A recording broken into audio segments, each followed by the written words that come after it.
Hello mga mamis! Kinikilig na naman ako. Alam nyo ba kung sino nagpapakilig sa akin? Grabe.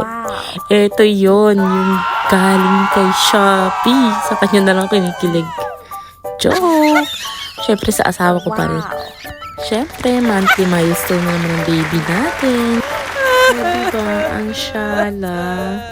Yung carpet ginawa ng DIY photoshoot background. Diba? Kahit magbalik-baliktad siya dyan. Very comfy siya.